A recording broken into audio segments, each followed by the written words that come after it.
മക്കളെ പരിപാലിക്കുക, വളർത്തുക എന്ന് പറയുന്നത് വളരെ പ്രധാനപ്പെട്ട ഒരു ടാസ്ക്കാണ്. ഗസാലി ഇമാം പറയാം, വളരെ പ്രധാനപ്പെട്ട ഒരു ടാസ്ക്കാണ്. ഓനങ്ങ് വളർന്നോളും എന്ന് വിചാരിക്കരുത്. അതിൻ്റെ പിന്നിൽ നമ്മൾ അധ്വാനിക്കണം. അള്ളാഹുവിൻ്റെ അടുത്ത് തന്ന, അള്ളാഹു മാതാപിതാക്കളുടെ അടുത്ത് തന്ന ഒരു സൂക്ഷിപ്പ് സ്വത്താണ് മക്കൾ എന്ന് പറയുന്നത്. ആ വിഷയത്തിൽ അള്ളാഹുവിൻ്റെ ചോദ്യം ഉണ്ടാവും, അഹഫിള അം ലയ്യ, നീ മര്യാദയ്ക്ക് മക്കളെ വളർത്തിയിട്ടുണ്ടോ, ശ്രദ്ധിച്ചിട്ടുണ്ടോ? അല്ല, ഒരുതരം അവൻ വളർന്നോളുമെന്ന ലിബറൽ ആശയത്തിലാണോ നീ ഉണ്ടായിരുന്നത്? ചോദ്യം ഉണ്ടാവും. അഹഫിള അം ലയ്യ. വഖൽബുഹു, മക്കളുടെ ഖൽബ്, ഹൃദയം ത്വാഹിറാണ്. കുല്ലു മൗലൂദിൻ യൂലദു അലൽ ഫിത്ര, അവരെന്തും സ്വീകരിക്കും. അതുകൊണ്ടാണ് UKG പഠിക്കുന്ന കുട്ടി ബാർബർ ഷോപ്പിൽ പോയി ഏത് കട്ടും ഹെയർ സ്റ്റൈലായിട്ട് സ്വീകരിക്കും. വളരെ ചെറിയ മുടി കട്ട് ചെയ്താലും, ചെറിയ മുടിയായി കട്ട് ചെയ്താലും സ്വീകരിക്കും. അവർക്ക് അങ്ങനെ ഫാഷൻ ആവണമെന്നോ അല്ലെങ്കിൽ പഴഞ്ചനാവണമെന്നോ അങ്ങനെയൊന്നും ചിന്ത ഉണ്ടാവില്ല. അവരുടെ കൽബ് ശുദ്ധിയുള്ളതായിരിക്കും. ഖാലിയത്തുൻ അൻകുല്ലി നഖ്ഷിൻ വസൂറത്തിൻ, അവരുടെ മനസ്സിൽ പ്രത്യേകിച്ച് ഒന്നും ഉണ്ടാവില്ല. അതുകൊണ്ടാണ് ഇമാം സുയൂത്തി റളിയല്ലാഹു അൻഹുവിന്റെ കിതാബിൽ കുട്ടികളുടെ സ്വഭാവം ഒരാൾക്കുണ്ടെങ്കിൽ അയാൾ ഔലിയാക്കളുടെ സ്വഭാവം ഉള്ളവനായി എന്ന് പറയുന്ന സ്ഥലത്ത് ഒരു സ്വഭാവം പറയുന്നുണ്ട്. കുട്ടികൾ തമ്മിൽ തർക്കിച്ചാൽ ഉടനെ മസ്ലഹത്തിലേക്ക് എത്തുന്നു. അതങ്ങനെയാണ്. കുട്ടികൾക്ക് അങ്ങനെ ഒരു സ്വഭാവമുണ്ട്. രണ്ടാൾ അടി ചെയ്യുന്ന കണ്ട്, ചോക്ലേറ്റിന്റെയോ ജംസിന്റെയോ പേരിൽ.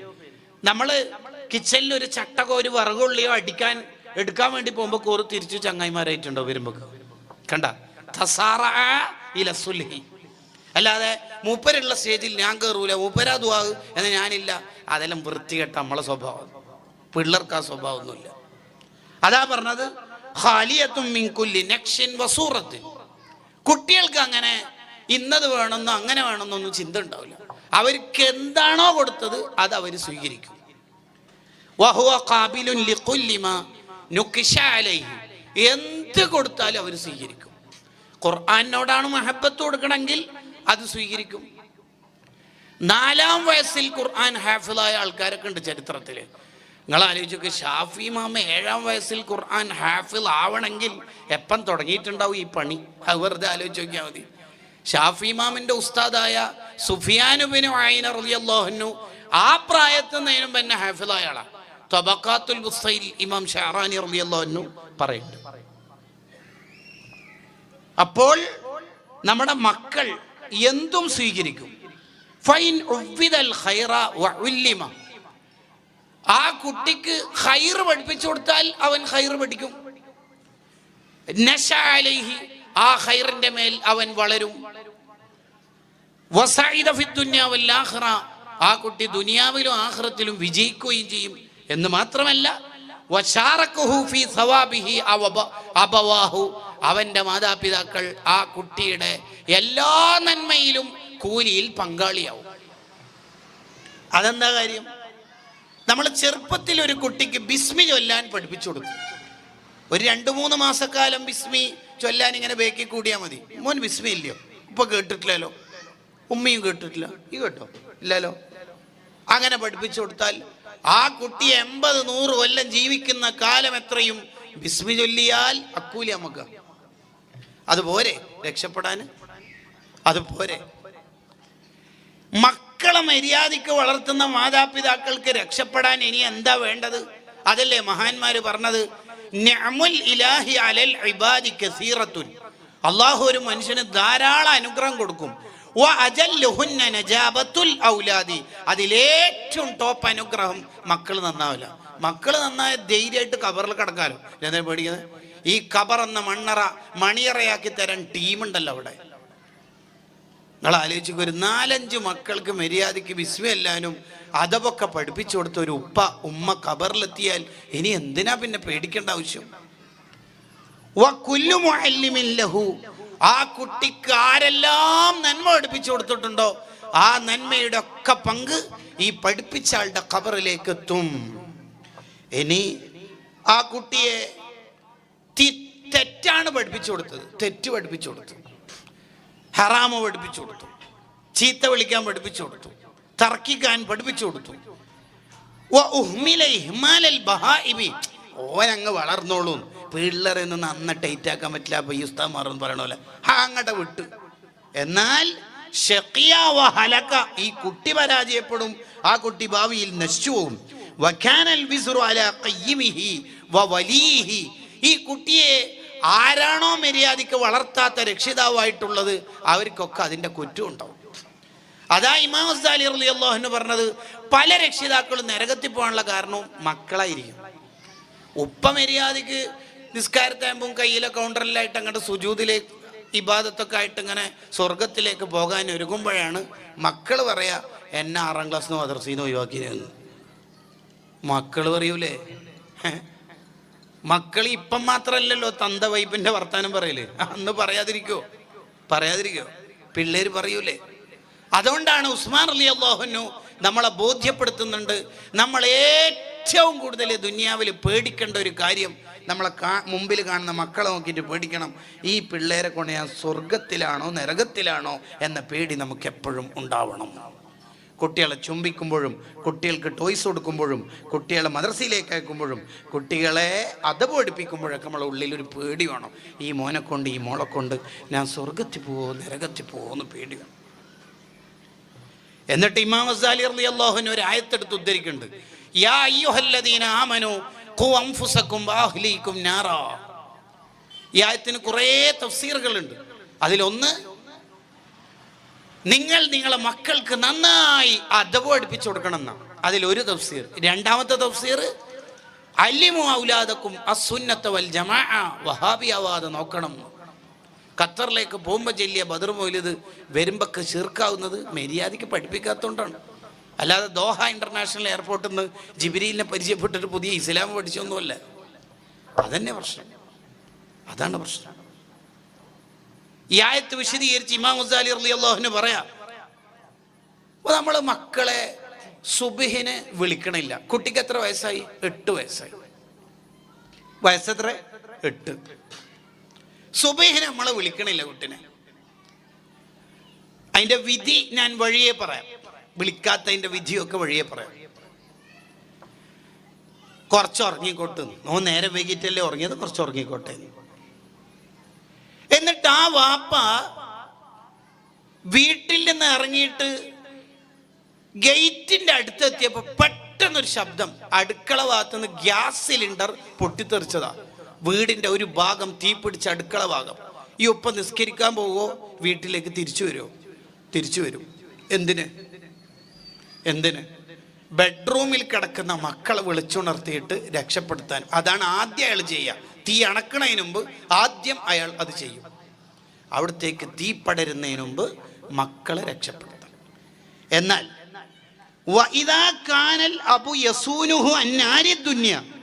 ദുനിയാവിലെ ഈ ചെറിയ തീ അവർക്ക് കുട്ടികൾക്ക് ഏൽക്കരുത് എന്ന് ചിന്തിച്ച് രക്ഷപ്പെടുത്തുന്ന ഉപ്പ, നരകത്തിലേക്ക് പോവാൻ കാരണമാവുന്ന നിസ്കരിക്കാതിരിക്കൽ എന്ന് പറയുന്നതിൽ എന്താ ശ്രദ്ധിക്കാത്തത്? ഗസാലിമാമിന്റെ വളരെ പ്രസക്തമായ ചോദ്യമാണ്. യഥാർത്ഥത്തിൽ 7 വയസ്സായാൽ നിസ്കാരം കൊണ്ടുള്ള കൽപ്പന ലിൽ വുജൂബി, നിർബന്ധത്തിന്റെ കൽപ്പനയാണ്, ഉപ്പാനോടും ഉമ്മാനോടും. പല കുട്ടികളും വെള്ളിയാഴ്ച രാവിലത്തെ സുബി ഖലാക്കും അല്ലെങ്കിൽ നിസ്കരിക്കാറില്ല. എന്തുകൊണ്ട്? മദ്രസയില്ല. വെക്കേഷൻ മദ്രസക്കാരായ കുട്ടികളുടെ കാര്യം അങ്ങനെ ഒച്ചത്തിൽ പറയേണ്ടതില്ലല്ലോ, നിങ്ങൾക്ക് മനസ്സിലാവുമല്ലോ. മദ്രസ സിസ്റ്റം എന്ന് പറയുന്ന സംവിധാനം കുട്ടികൾക്ക് പഠിക്കണമെങ്കിൽ ഈ വെക്കേഷൻ മദ്രസയും ഇംഗ്ലീഷ് മീഡിയം മദ്രസയും മാത്രം പോരാ. അത് ഹൈർ തന്നെയാണ്, അതാണെങ്കിൽ അത് എന്ന നിലക്ക് ഹൈർ തന്നെയാണ്. പക്ഷേ ഒരു മദ്രസ എന്ന് പറയുന്ന ഒരു സിസ്റ്റത്തിലേക്ക് കുട്ടികൾ പോകണം എപ്പോഴും. അത് നമ്മൾ ശ്രദ്ധിക്കേണ്ടത്. 7 വയസ്സായാൽ മുറുസ്വബിയ എന്ന് പറഞ്ഞാൽ അതാണായാലും പെണ്ണായാലും 7 വയസ്സായാൽ നിസ്കാരം കൊണ്ട് കൽപ്പിക്കൽ നിർബന്ധമാണ്. ആ നിർബന്ധം ഒഴിവാക്കൽ ഹറാമാണ്, തെറ്റാണ്. വൽ ഇസ്റാറു അലൈഹ, അങ്ങനെ ഹറാമ് സ്ഥിരം ചെയ്യുന്ന ഒരു രക്ഷിതാവ്. സ്ഥിരമായി കുട്ടികളെ വിളിക്കാറൊന്നുമില്ല. സുബഹി നിസ്കരിക്കണമെന്നോ ളുഹർ നിസ്കരിച്ചോന്നോ അസർ എവിടുന്നാ നിസ്കരിച്ചെന്ന് സ്കൂളിൽ നിന്ന് വരുമ്പോഴോ അങ്ങനെ ചോദ്യമൊന്നുമില്ല. വൽ ഇസ്റാറു അലൈഹ, സ്ഥിരമായി ഈ നിർബന്ധം ഒഴിവാക്കുക എന്ന ഹറാമ് ചെയ്യുന്ന ഒരു രക്ഷിതാവ് മുസ്ഖിത്തുൽ അദാല വ മുസ്ബിത്തുൽ ഫിസ്ഖ്, അയാൾ ഫാസിഖാണ്, അയാൾ സാക്ഷിക്ക് പറ്റുന്നതല്ല. വലാ തുഖ്ബലു ഷഹാദത്തുഹും ബിന്നിക്കാഹി, വിശേഷിച്ച് നിക്കാഹിൽ അവർ സാക്ഷി നിന്നാൽ ആ നിക്കാഹ് വലാ തൻഅഖിദു നിക്കാഹ്, നിക്കാഹ് സ്വഹിയാവില്ല. ആര് 7 വയസ്സ് മുതൽ നിസ്കാരം കൊണ്ട് കൽപ്പിക്കാത്ത രക്ഷിതാവാണ് ഇയാളെങ്കിൽ നിക്കാഹ് നടക്കുന്നിടത്ത് സാക്ഷിയായി ഇയാൾ നിൽക്കാൻ പാടില്ല. കാരണം ഫാസിക്ക് നിക്കാഹ് പറ്റൂലല്ലോ. ഇയാൾ ഫാസിക്കല്ലേ, ഇയാൾ എങ്ങനെ നിക്കാഹിന് സാക്ഷിക്കാൻ പറ്റുക? വലൗ കാനു അൽഫൻ, ഇതെല്ലാം വലിയ മഖദൂം റളിയല്ലാഹുവിന്റെ ഇബാറത്താണ് ഞാൻ വായിക്കുന്നത്. വലൗ കാനു അൽഫൻ, അവരായിരക്കണക്കിന് ആളാണ് രജിസ്റ്ററിൽ ഒപ്പിട്ടത്, ഇവർ എന്നിൽ നിക്കാഹ് നടന്നിട്ടുണ്ട്, ആ നിക്കാഹ് പറ്റൂല. കാരണം ഇവർ 7 വയസ്സ് മുതൽ മക്കളെ നിസ്കാരം കൊണ്ട് കൽപ്പിക്കാത്ത രക്ഷിതാവാണ്. അവിടെ എന്താ മസല? എല്ലാ വക്തിനും നിസ്കാരം കൊണ്ട് കൽപ്പിക്കണോ വേണ്ടിയോ? ഓൻ എല്ലാ വക്തിനും കൽപ്പിച്ചാലേ നിസ്കരിക്കുള്ളൂ എങ്കിൽ കൽപ്പിക്കണം. അവിടെ ചിലപ്പോ ഉപ്പ ലിബറലാവും. എന്താടി നീ ഇങ്ങനെ കുറച്ചെല്ലാം ഉറങ്ങിക്കോട്ട് പിള്ളേരല്ലേ, ഓൻക്കാകെ 8 വയസ്സല്ലേ ആയിട്ടുള്ളൂ. ഇന്നാലില്ലാഹി വ ഇന്നാ ഇലൈഹി റാജിഊൻ. ഇതാണ് നമ്മളെ നാട്ടിൽ ഇപ്പൊ നടന്നുകൊണ്ടിരിക്കുന്നത്. എത്ര ശതമാനം ആൾക്കാർ മക്കളുടെ ഈ വിഷയത്തിലൊക്കെ ശ്രദ്ധിക്കുന്നുണ്ട്. നമുക്ക് അന്താരാഷ്ട്ര വയലല്ല അവസാനിപ്പിക്കാം. ബോസ്നിയയിൽ എന്ത് സംഭവിച്ചു, ചെച്ചിനയിൽ, അതെല്ലാം അടുക്കട്ട്, നമുക്ക് ന്യൂച്ചാട് എന്ത് സംഭവിച്ചു എന്ന് നോക്കാം. ആദ്യം വെറുതെ നോക്കാം. അപ്പൊ നമ്മൾ ആദിലാവണം, നീതിമാൻ, നമ്മളെ വാക്കിന് നല്ല വില ഉണ്ടാവണം. പേനക്ക് മഷീണ്ട് എന്ന് വെച്ചിട്ട് പോയിട്ട് നിക്കാഹിന് ഒപ്പിട്ടേക്കരുത്. പുറത്ത് കാപ്പി അണ്ടിപ്പരിപ്പെല്ലാം കൊടുക്കണ്ട, വേഗം കുടിച്ച് വിട്ടോളെ. ഇതിന് പറ്റൂലെങ്കിൽ നിൽക്കാൻ പാടില്ല. ബാക്കി നമുക്ക് വായിക്കാം. ഇമാം ഗസാലി റളിയല്ലാഹു അൻഹുവിന്റെ കിതാബാണ് കൂടുതലും ഈ ഗ്രന്ഥം എടുത്ത് ഉദ്ധരിക്കുന്നത്. വസിയാനത്തുഹു, ഒരു കുട്ടിയെ എങ്ങനെയാണ് ഉപ്പ നരകത്തിൽ നിന്ന് രക്ഷപ്പെടുത്തേണ്ടത്, ഉമ്മ രക്ഷപ്പെടുത്തേണ്ടത്. ഖു അൻഫുസകും വഅഹ്ലീകും നാറ എന്ന ആയത്തിന്റെ വിശദീകരണമാണ് പറയണത്. എങ്ങനെയാണ് കുട്ടികളെ രക്ഷപ്പെടുത്തേണ്ടത്? ബിഅൻ യുഅദ്ദിബഹു വയുഹദ്ദിബഹു വയുഅല്ലിമഹു മഹാസിനൽ അഖ്ലാഖ്, കുട്ടികളെ അദബ് പഠിപ്പിക്കണം. അത് പിന്നെ ഉസ്താദേ ഓന് പിന്നെ ആളെ കണ്ടാൽ അങ്ങനെ ഭയങ്കര കുരുത്തക്കെടാൻ അങ്ങനെയൊന്നും പറഞ്ഞ് പിള്ളേരെ വിടാൻ പാടില്ല. കുട്ടികളെ അദബ് പഠിപ്പിക്കണം. അവന് നല്ല സ്വഭാവം ഉണ്ടാക്കി കൊടുക്കണം. അവന് നല്ല നല്ല ചര്യകൾ പഠിപ്പിച്ചു കൊടുക്കണം. അതാണ് നബി സല്ലല്ലാഹു അലൈഹി വസല്ലം തങ്ങൾ പറഞ്ഞത്, മാതാപിതാക്കൾ മക്കൾക്ക് നൽകുന്ന ഏറ്റവും നല്ല സമ്മാനം അദബ് പഠിപ്പിക്കലാണ്, മര്യാദ പഠിപ്പിക്കലാണ്. ആ കുട്ടിക്ക് മര്യാദ പഠിപ്പിക്കലാണ് ഉപ്പയും ഉമ്മയും നൽകുന്ന ഏറ്റവും നല്ല സമ്മാനമെന്ന് മുഹമ്മദുർ റസൂലുള്ളാഹി സ്വല്ലല്ലാഹു അലൈഹി വസല്ലം. അത് എത്ര നല്ലൊരു ആശയമാണെന്ന് നോക്ക് നിങ്ങൾ. ഇപ്പം ചില വീട്ടിലൊക്കെ പോയാൽ പിള്ളേർ ഭയങ്കര അദബായിരിക്കും. മാത്രമല്ല ഇപ്പോൾ വയലിൻ്റെ സദസ്സിലൊക്കെ കാണാം, ക്ലാസ്സും പരിപാടിയും പ്രഭാഷണവും വയലൊക്കെ കഴിഞ്ഞാൽ അവർ കസേരൊക്കെ എടുത്ത് വെക്കുന്നു, അച്ചടക്കത്തോടെ ഇരിക്കുന്നു, ഭയങ്കര അദബായിരിക്കും. ആ പിള്ളേരെ നമ്മൾ നേരെ അദബ് എന്ന് പറയാതെ പറയുന്ന ഒരു ടേമാണ് എന്താണെന്ന് വെച്ചാൽ ഭയങ്കര പിള്ളേർ നല്ല മെച്ചോർഡാണല്ലോ, ഉഷാറാണല്ലോ അല്ലേ, നല്ല കുട്ടി നല്ല മെച്ചോർഡാണ്. ഈ മെച്ചോർഡ് എന്ന് പറഞ്ഞാൽ അദബ് എന്നാണ് അതിൻ്റെ താല്പര്യം. ഇത് അധികവും കുട്ടികൾക്ക് കിട്ടാൻ മാതാപിതാക്കളിലൂടെയാണ്. വഴി നമുക്ക് വിഷയത്തിലേക്ക് വരാം. ആദ്യം വേണ്ട എന്താ? അദബ് പഠിപ്പിക്കണം എന്ന് പറഞ്ഞ ഉടനെ മഹാനവറുകൾ പറയാ,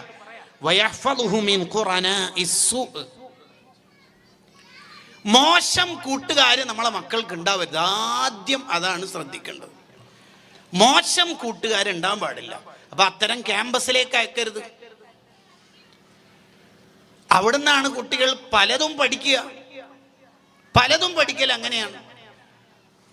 ആദ്യം കുട്ടികൾ നന്നാവണം എന്ന് ആലോചിക്കുന്ന ഏതൊരു രക്ഷിതാവും ചിന്തിക്കേണ്ടത്, എൻ്റെ കുട്ടി ആരോടൊപ്പം ആരോടൊപ്പമാണ് കൂട്ടുകൂടുന്നത് എന്നുള്ളതാണ്. കാരണം അൽ മർഉ അല ദീനി ഖലീലി, കൂട്ടുകാരുടെ ജീവിത സ്റ്റൈൽ അനുസരിച്ചിട്ട് ഒരാൾ ജീവിക്കുള്ളൂ. ഫല്യൻദുർ അഹദുക്കും മൻ യുഖാലിൽ, ആരോടൊപ്പമാണ് കൂട്ടുകൂടേണ്ടതെന്ന് ശരിക്കും ആലോചിച്ചിട്ട് കൂട്ടുകൂടാൻ പാടുള്ളൂ. ഇസ്ലാമിൻ്റെ നിയമമാണ്. ഫ്രണ്ട്സിനെ സെലക്ട് ചെയ്യുമ്പോൾ ഇസ്ലാമിൽ ഒരു മാനദണ്ഡമുണ്ട്. എന്താ മാനദണ്ഡം? ഒന്നിക്കിൽ അയാളെടുത്തുനിന്ന് ഇൽമ ഇങ്ങോട്ട് കിട്ടണം, അല്ലെങ്കിൽ നമ്മൾ പഠിച്ച ഇൽമ അയാൾ കേൾക്കാൻ സന്നദ്ധനാവണം. ഇത് രണ്ടും അല്ലാത്ത ഒരു കൂട്ടുകാരായിട്ട് ഉണ്ടാവാൻ പാടില്ല. ഇമാം ഗസാലി റളിയല്ലാഹു അൻഹു ആ വിഷയം ചർച്ച ചെയ്യുന്നിടത്ത് ഹിയയിൽ അതെടുത്ത് ഉദ്ധരിച്ച് പറയുന്നുണ്ട്. കാരണം പല ആൾക്കാരും ആഖിറത്തിൽ പരാജയപ്പെടുമ്പോഴാണ് മനസ്സിലാവുക, യൗമ യഗുള്ളുല്ലാലിമു അലാ യദൈഹി, വിരൽ കടിച്ചിട്ട് ടെൻഷൻ പറയും, യാ ലൈതനി ലം അത്തഖിദ് ഫുലാനൻ ഖലീലൈ, ഈ ചങ്ങായിനെ കൊണ്ട് ഞാനാകെ കുടുങ്ങി, എനിക്ക് ഈ ഫോണിൻ്റെ ആപ്പും ഇൻസ്റ്റയും കൊണ്ടൊന്നും അറിയില്ലായിരുന്നു, എന്തെല്ലാം ഇവൻ എന്നെ പഠിപ്പിച്ചിട്ട് റബ്ബേ, ഇവനെ കൂട്ടുകാരനാക്കിയത് കൊണ്ടല്ലേ എൻ്റെ ജീവിതം തകർന്നു പോയത് എന്ന്. ഞാൻ എത്ര നല്ല സുന്നി ആചാരത്തിൽ ജീവിക്കുന്ന ആളായിരുന്നു, എന്തെല്ലാം പറഞ്ഞിട്ട് ഇവൻ ഓരോന്ന് എൻ്റെ ജീവിതത്തിൽ മൗലിദില്ല, യാസീനില്ല, ഫാത്തിയോത്തില്ല, എല്ലാം പോയി. നിങ്ങൾ ആലോചിക്കും, ഒരു സുന്നിയും അസുന്നിയും തമ്മിലുള്ള വ്യത്യാസം അതാണ്. സുന്നി ആകുമ്പോൾ എത്രയോ ഹൈർ ചെയ്യാനുള്ള തൗഫീക്ക്. ഒരു സുന്നിയായ മനുഷ്യൻ ഇരുന്ന സ്വലാത്തായിരിക്കും, സ്വലാത്തുൻ അലാ നൂരിൽ വുജൂദി വആലിഹി, മഹ്ലറത്തുൽ ബദരിയ, അസ്സലാത്തു അലൻ നബി, മങ്കൂസ് മൗലിദ്, യാ റബ്ബി സ്വല്ലി അലൻ നബി, സ്വലാത്ത്. കണ്ടോ, ഇയാൾ എത്രയാ സ്വലാത്ത്. ഇല്ല, ഒരു വഹാബിക്ക് ഇത് നടക്കൂലല്ലോ. ഞാൻ സ്വലാത്ത് പറ്റൂല, താജ് സ്വലാത്ത് പറ്റൂല, മൗലിദ് പറ്റൂല, മഹ്ലറത്തുൽ ബദരിയ പറ്റൂല, ഒന്നും പറ്റൂല. അധിക കുട്ടികളും മോശാവുന്നത് അവരുടെ കൂട്ടുകാരാലാണ് എന്നതുകൊണ്ടാണ് മഹാനായ ഇമാം ഗസാലി റളിയല്ലാഹു അൻഹു ആദ്യം ഇതെടുത്ത് പറയണത്. പിന്നീട് മഹാനവറുകൾ പറയാം,